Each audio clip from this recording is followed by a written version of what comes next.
Mam was still working at Smith & Nephew's at this time, and making a bit on the side to go with it. But she was getting fed up of having to move stuff around, as well as all of the coming and going, what with people turning up at the house to pick things up and what have you. Worse, when you've got police coming round as well, to arrest naked men at who knows what hour, you can hardly say you keep a load of Germaline, bandages and truss supports handy, in the event of an injury, due to the regular naked wrestling bouts you've been staging in your house. The police are not going to canvass that idea. But then she came up with a bit of a brainwave. A brainwave that came in the form of a plastic container. What if she put on a Tupperware party? She could take the Smith & Nephew orders at the same time, and then put the stuff with the Tupperware. So at the very worst, it looked like someone was coming round to borrow a first aid kit, or as Mam called it, plastic surgicals. Better still though, she was going to let me do a turn, what with all the impressions I'd been learning from the Mike Yarwood show. He was the biggest star on television back then. Nowadays, he's probably best known for being the first person to be made redundant by Margaret Thatcher. Well, second if you include the milk. Anyway, he couldn't do her, so she did him, basically. I remembered what Les had said about genius stealing, and so instead of just copying Mike Yarwood's impressions, I just did his entire act. I can still remember most of it today, but I can't do a lot of them, because it turns out that a lot of 70s entertainers weren't quite as clean-cut as they made themselves out to be. I mean, that's not quite true. I could do them if I did a gig in an old people's home. They probably wouldn't mind. They probably wouldn't remember. I tell you how bad it was, though. I found a load of old looking magazines in me loft, and I didn't know whether to put them on eBay or hand them into the police as evidence. I mean, talk about hiding in plain sight. It was so bad, that was the last thing I wanted to do. Have a look in. Tupperware parties were all the rage back then, though, and they were the only ones really doing that sort of thing. Nowadays, there's lots of similar stuff like Ann Summers, who also do a certain amount of stuff made from plastic as well, but I'm not sure you'd want to put any foodstuffs near any of them. Actually, that's not true either. I'm pretty certain you could do an Ann Summers party and make food shapes to suit the occasion. They could probably change that old supermarket slogan as well. Making love taste better. Des, who by this stage we'd discovered couldn't read and write because he was dyslexic, a word none of us could spell, had a great way of putting things, especially when it came to song lyrics, and reckoned later on that Ann Summers had missed a trick by not using that slogan, more rabbit than Sainsbury's. Course at the time, I had no idea about such things. The only rabbit I knew of was my own one, which had bad anxiety problems.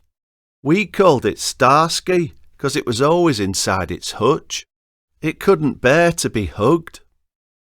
Mam then had plans to put on a really big spread, and she'd managed to acquire stuff like a fondue set, a rotisserie, and a waffle iron.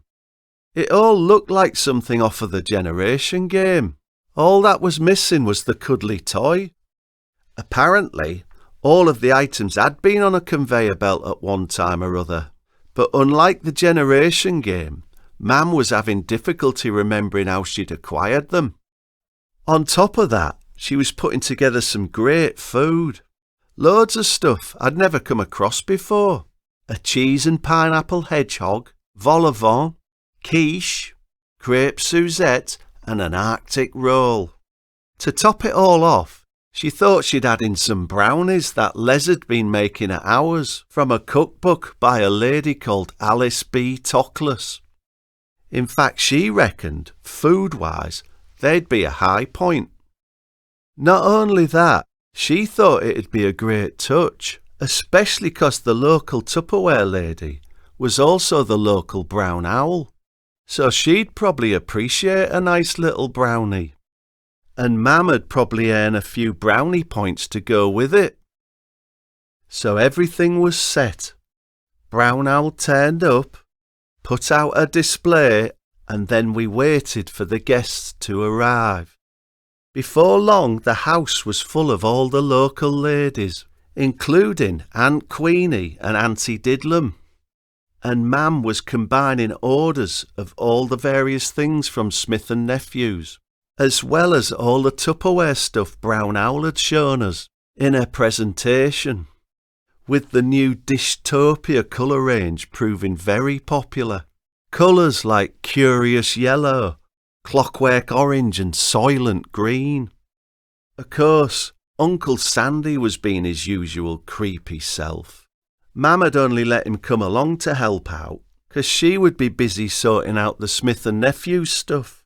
So he was wandering round, serving food and drink and saying stuff like, "Can I fill you up?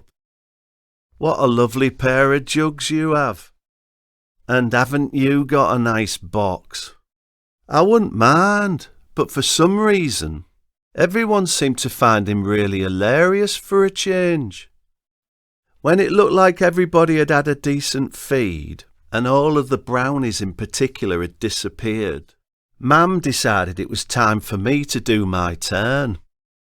From what I could make out, there was already plenty of giggling going on, with, like I say, even Uncle Sandy getting laughs for his creepy remarks. So I got up and just did loads of those Mike Yarwood impressions I'd been learning, doing all the celebrities I didn't know, such as Robin Day, Harry Worth and Malcolm Muggeridge, 'cause I thought that's what Mam's friends would appreciate. And it went brilliantly, with everyone doubled up crying with laughter. Probably the best start you could ever get. It was great for me, 'cause it meant I could impersonate people I'd never seen or heard of before. It was a real boost.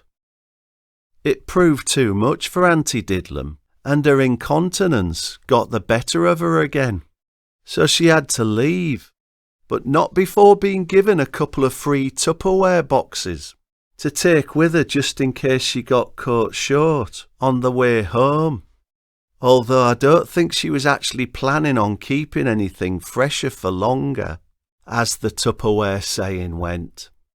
Aunt Queenie, who was still giggling, stood up and said it was the funniest thing she'd ever seen, and said she could predict a bright future ahead of me. At which point Mam stopped her in her tracks and reminded her of the last time she'd made any predictions on my behalf.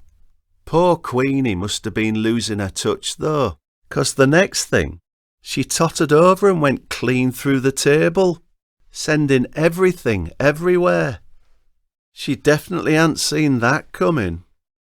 At which point, Mam decided it would be a good idea for everyone to make a move.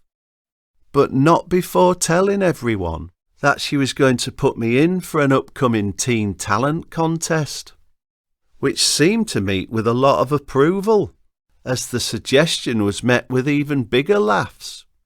Nothing like a bit of encouragement.